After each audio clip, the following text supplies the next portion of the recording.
Welcome back, listeners. I am very excited because today I am joined with Bronwyn Birdsall, who is hot on the launch of her brand new book, Time and Tide in Sarajevo. I said that right, didn't I? Yeah, I was pronouncing that right as well. Thank you for joining us and welcome, Bronwyn. I'm so excited. I was just saying this is my favorite stuff to talk about. You can go on for, I honestly, sometimes I hate cutting these conversations because I feel like I could go on for hours. But I am going to start with a question that I always start with, and that is, when did you first know that you were a writer? Oh, I actually have, I can actually tell you the moment that I knew I was a writer, which is kind of a good thing. So in my growing up, probably like a lot of listeners, I always loved stories. I always loved reading. I mean, I was always kind of maybe writing little things and just kind of keeping a journal. And I went to uni, I studied film, and I was really passionate about film. And I even was like flirting with acting a bit, and I'd taken these acting classes. And my friend sent me a documentary. I think it must have been on VHS. Like that's it, because that's like around the time I was at uni. And it was a documentary about Dennis Hopper, the actor. Yeah. And he was so passionate and so hardcore about acting. And there was a scene in it where he had a group of young actors all around my age, and he was saying to them, you've got to want to act so much that if someone said to you can't act, you would just die. And as I watched it, I'm like, oh, I don't feel like that about acting at all. But I was thinking about my life and like, where in my life did I feel like that? And I was like, oh, if someone took writing away from me, and it was like this, like in a romantic comedy, it'd be the moment where you realize the person that you've been avoiding is the one you're in love with. Yeah. And that was kind of like, that was my moment. I was like, oh no, like that's my thing. Like I love that. Yeah. And were you doing like screenwriting when you were studying film as well? Yeah, I was doing screenwriting. I'd been quite involved in theatre as a teenager, and Australian Theatre for Young People in Sydney. And I just think I thought my creative self was sort of more in that realm. But I was already by that point like writing, like I think I'd already done The Artist's Way with Julia Cameron. Do you know that book? Yeah, so I was already doing the morning pages.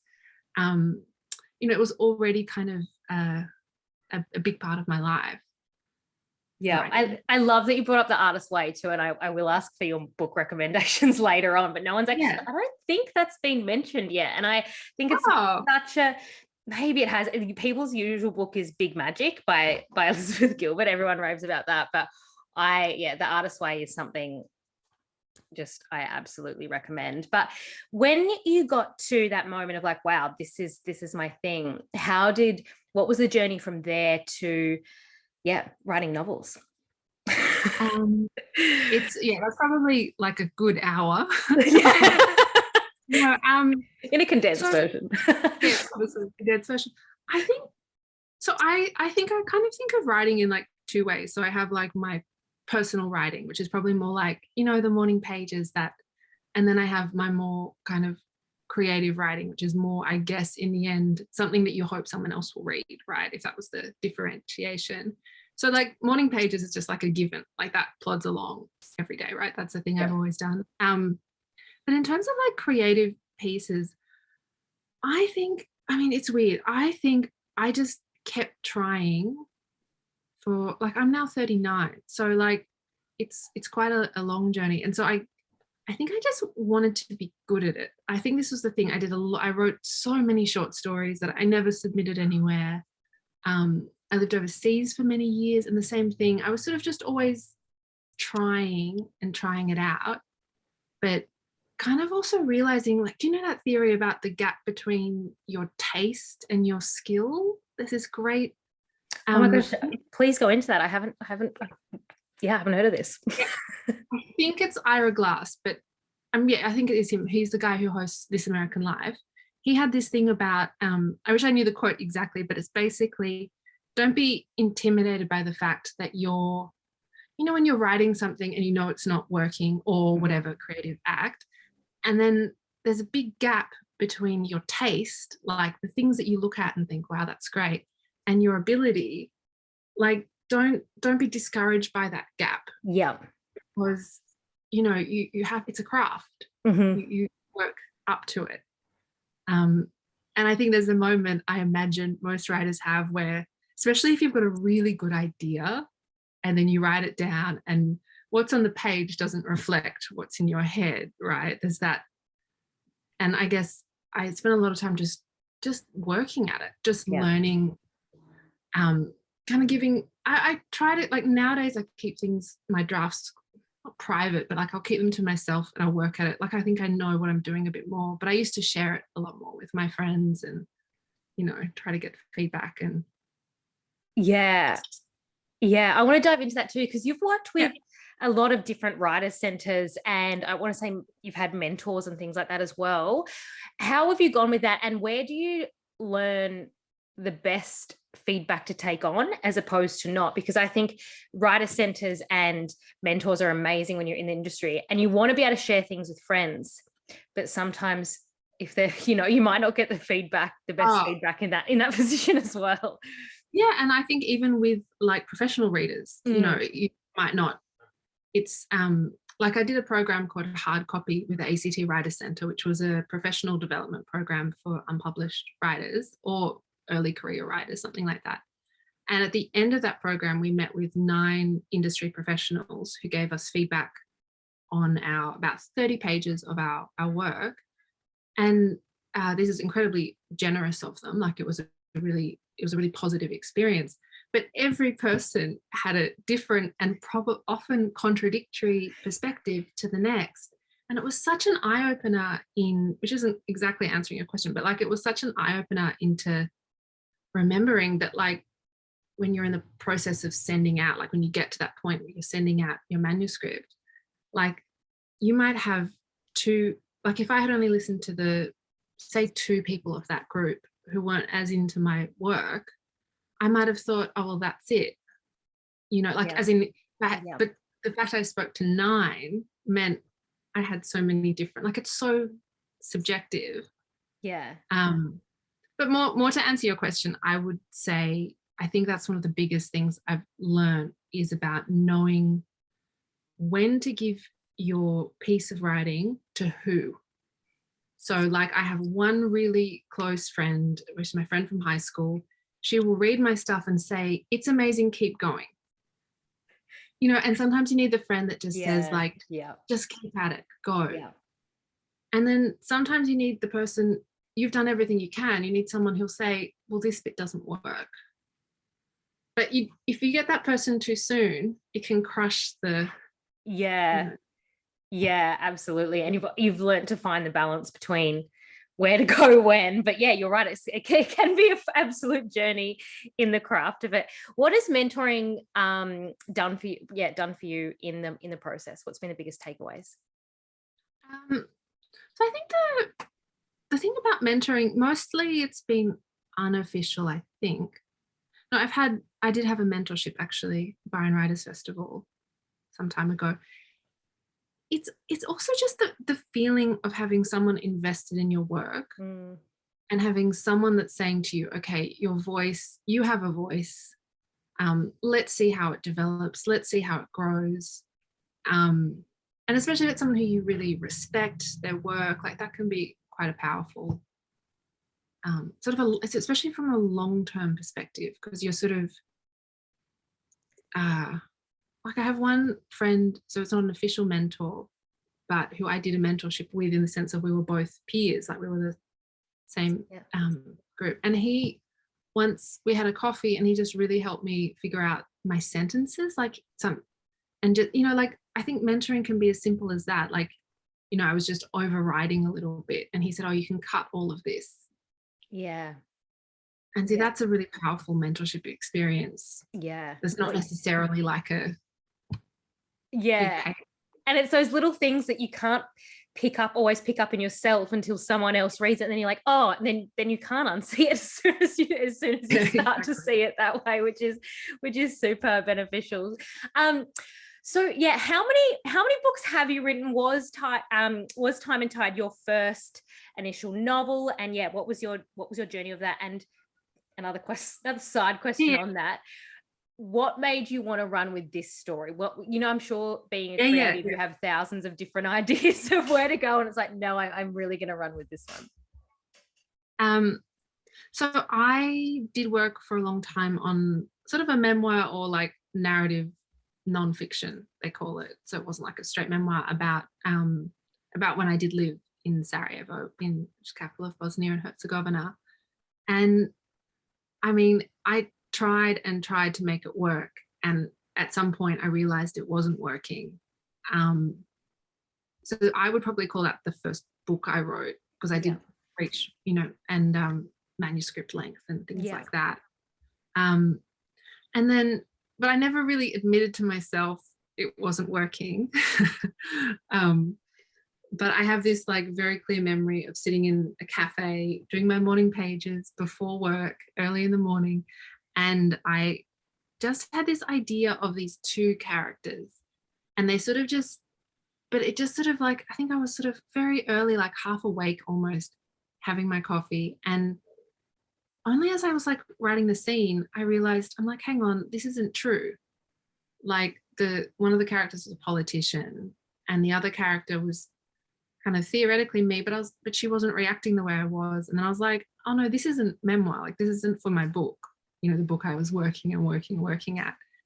And then kind of as this thing, like by the time I was running for the bus, I was like, oh my God, I'm writing fiction, and really, like, the thing is, this idea of like, you can only see as far as your headlights will go at night.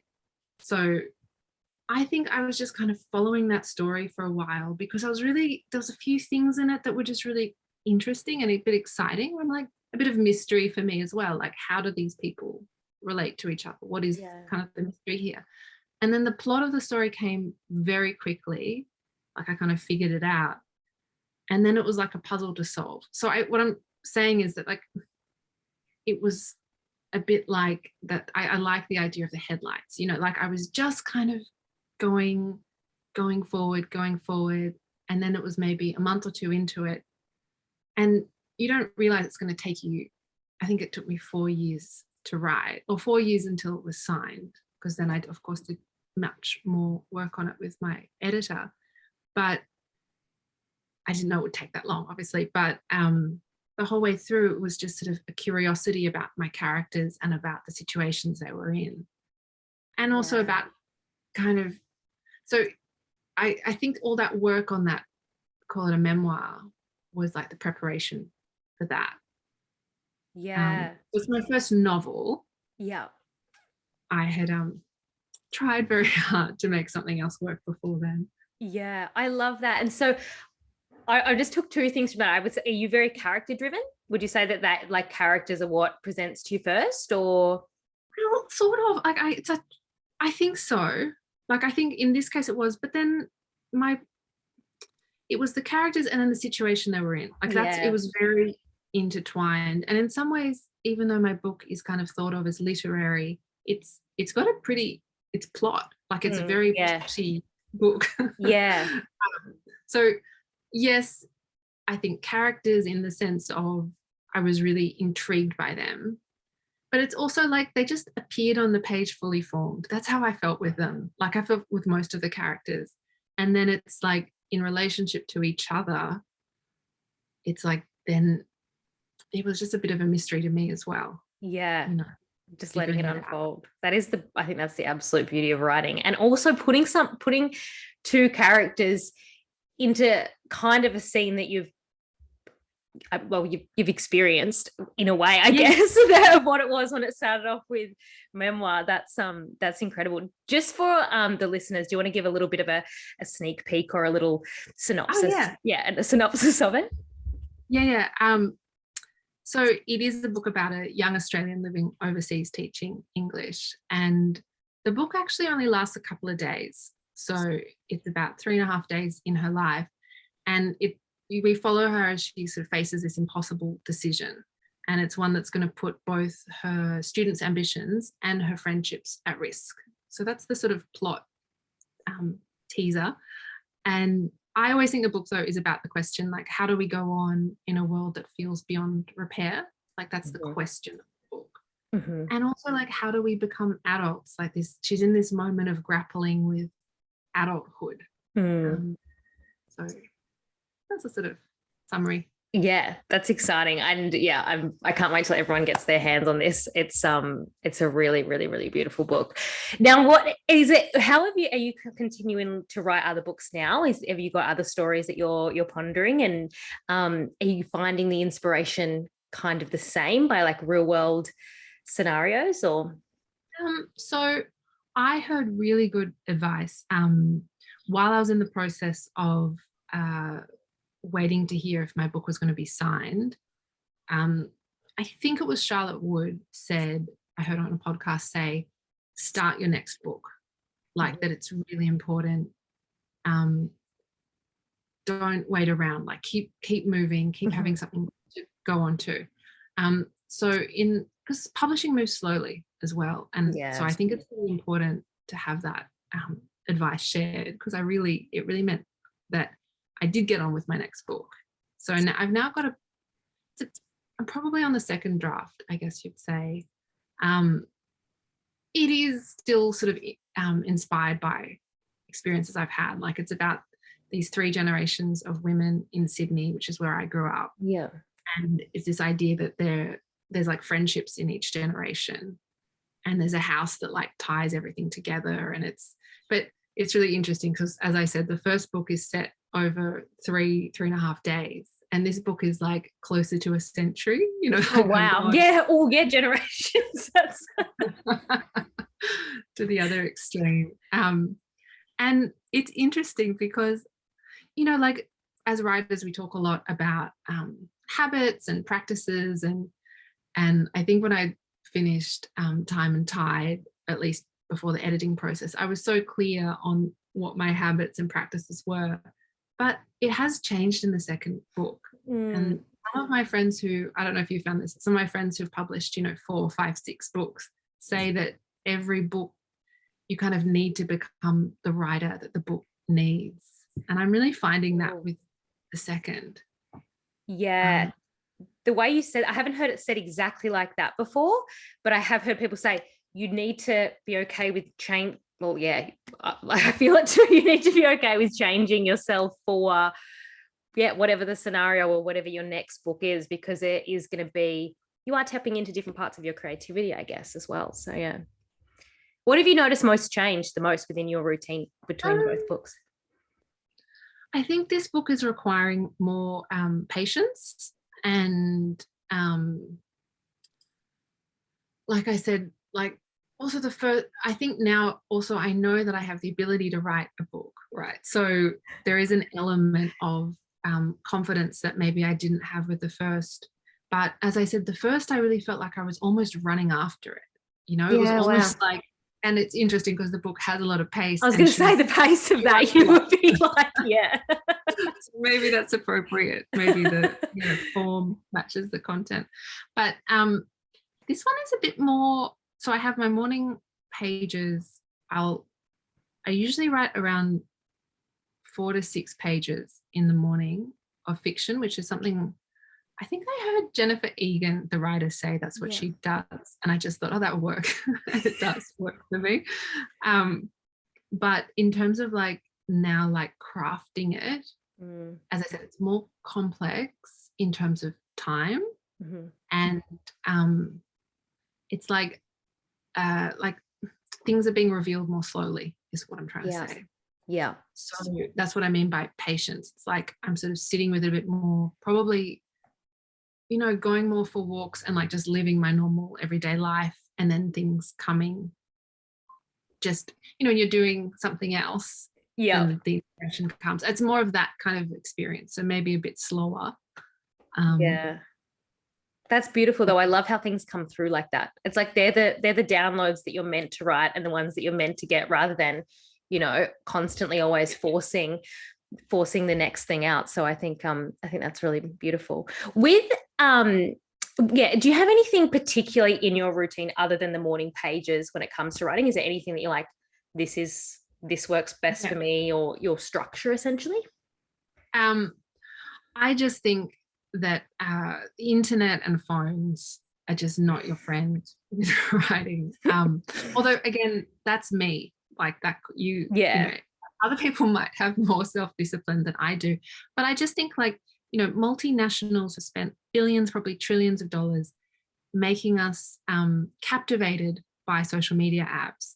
Like, it's not a reflection on us individually that we get caught up in it. You know, like it's just like, that's what they are. So what I'm trying to say is that for me, I can't have my phone in the room, especially for that kind of really elemental download of the story, as you said, like because it's almost like, it's like you're about to jump in the ocean or something, and then you think, oh, hang on, is it so-and-so's birthday? Or like, if my phone's there, or I'll be like, oh, I have, like, you know, the most important thing will happen. But even if my phone is just somewhere else in the room, it's okay. Like, somehow it's just like, so that's really important. And even when so I write by hand, but if I am editing on the computer, sometimes I even unplug the modem or disconnect from the internet, just to give you that, like, bubble feeling. Sorry, I want to stop you for a second. Do you say you write by hand? I do. So you're wow, this is amazing. I love this. I haven't heard this yet. So, well, yeah, no one I've specifically spoken to. So your first initial draft will be by hand? Yeah, on the other side of my room, I can see, because I just pulled out all my notes. I've got the whole first draft of Time and is in like 100 notebooks. First, well, I think it's probably out of that practice of those morning pages. Yeah. And possibly because I don't have, because I'm distractible on the computer, perhaps. But I find it really, I really like the sort of generative writing type. So it's like, and it also kind of, I think, gives you the feeling that it doesn't quite count. I mean that in a positive way, like, as in you're just playing. You know? That's a really good way to think of that. Yeah. It's like a free flow, I guess, too, because I think, I mean, you hear all this stuff of like, oh, get this many words out a day, this many words out a day. But if you're so focused on that, it can take you away from the story and what you're actually trying to create. So when you write your first draft, are you editing on when you've physically wrote it as well? Or will you type it up after that and that's kind of an edit for you? Or with both the first and second books, I wrote the whole thing by hand.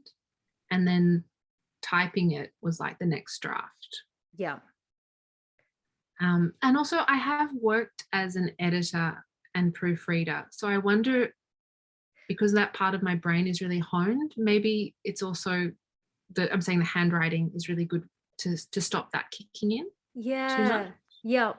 I think it's beautiful. I wish I could get more use. Like, I'm definitely a journaler, but whenever I have an actual idea, I'll even put it in my notes on my phone, on my computer, rather than journal it. Maybe because I don't know, I'm scared of losing it or something. I don't know. But I love that. I think too, it would. I think even I'm just thinking of the brain process of physically writing something down and the craft of it. Yeah, that's amazing. Now I do want to first, we spoke about morning pages and The Artist's Way. Is there any other books or any other recommendations that you have for up and coming writers? Oh, so many. I'm trying to think of a good one. I have listened to some of your episodes, so I'm trying to think of ones people haven't said. I think it's like there are certain books for certain phases. I found The Emotional Craft of Fiction by Donald Maas. Oh, nice. Really, really, I've got it here. Really profound in my, I did a structural edit. So the subheading of that is how to write the story beneath the surface. And it really helped. It really helped just like bring forward things that I thought were obvious to a reader. Like, and it's so thin, but it's so practical. And it's got so many exercises in it. But that's probably good for when you have a full manuscript and you're looking to, like, you know, elevate it to that next level. I really love this recent book by George Saunders called A Swim in the Pond by the Rain. Have you heard? I haven't heard that. I haven't heard that one. I need to get these copies myself. Well, that's a gorgeous cover. Yeah, he is a wonderful writer, obviously, but he's also a lecturer at Syracuse University, I think, in the States. And basically it's structured like as if you're in his class, and he goes through these Russian short stories and then pulls them apart, but uses them to make it's very technical, but he uses it to make really kind of profound points. Like one of my favorite bits in that book, he says basically you need to make your writing as George as it can be, as Bronwyn, as Olivia as it can be. And it's such a nice thing to come back to. Yeah, like finding your voice. Yeah, exactly. Yeah. And that, your job is not to make it as good as it can be. Your job is to make it as you as it can be. I love that. I want to ask a question around this. When it comes to your voice, especially when it comes to you're learning so many things about craft and how you said taking on feedback and you have all these different views, how did you learn to keep your own voice in that? What did you take on to be like, no, this is definitely what I need to keep, and this is what makes me different, essentially? Is it from yeah, it's really important. I'm just thinking about I do have a post-it note on my desk which says be honest, not perfect. Oh, I love that. And what I mean, the reason to answer this question is like, because then you tap into like what's my version of this story. So you and I could tell the same story, of course, but if you and I were even to discuss like how our conversation went, I'm sure it'd both be positive, but like we'd have our own perspectives, right? Yeah. So I think, but I don't know if that answers your question, because I also think it's really important to be able to take feedback on. Yeah. And filter feedback. Yeah. But also not lose your voice, right? It is a balance. I think I heard I think it was James Bradley, the writer, tell a story about getting feedback, and it was one person said something was too short and one person said something was too long, something like this. And the lesson he took from that, the message he took from that was, I need to do something with it. Like this thing needs to be fixed. So I think what he was trying to say was like, listen to the what, not the how. Yeah. That's something I've had to hold on to. Yeah.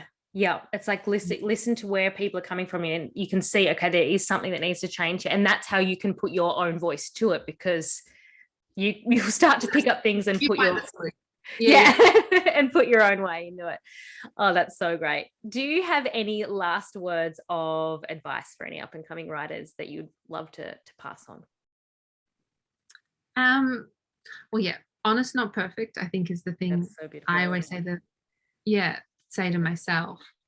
And beyond that, I would say actually to find community in some way. I know that you've started a group and a Facebook group, I think. And I think one thing that I found just is like the unexpected bonus of writing is the incredible friends that I've made. And we don't actually share our work that much. But that's sort of like camaraderie and, sharing these ideas, like saying, I've got this feedback from someone, what do you think of it? It's almost like you become like, it's people who understand the process you're in without necessarily being the people who will tell you what you need to do, or, who can do that if you need it. But I think often, like in writing classes, there's a big emphasis on like giving feedback on each other's work. But actually, with that what and how thing, it's like your friends are kind of your support network. And I think given that writing is such like an emotional and intellectual feat, like you need people who will be along the ride with you. Yeah, absolutely. Yeah. And it's right. It's just having those people that understand the journey. because it is a very long journey that a lot of people, if you're not going through it or going through or trying to create something, creative in that sort of realm, to have those people that understand even diving into that brain state and when you get a download while you're doing the washing and you need to go and write it down, I think that's it's very super important. So yes, thank you so much for joining us today, Bronwyn. Honestly, I've had the most beautiful chat, and Time and Tide in Sarajevo is out now, and everyone can get it in all good bookstores. But where can we all get in contact with you? So I'm on Instagram. It's just at my name with a dot. Perfect. And I also actually have redone my website, and I've put some like resources of all the books I love for writers. It's just my name. Perfect. Awesome. And I'm very excited to hear about this next book too. I know it's a process, no pressure, but I am very excited to already hear about the next one. Thank you so much, Bronwyn. Thank you so much. It's been wonderful.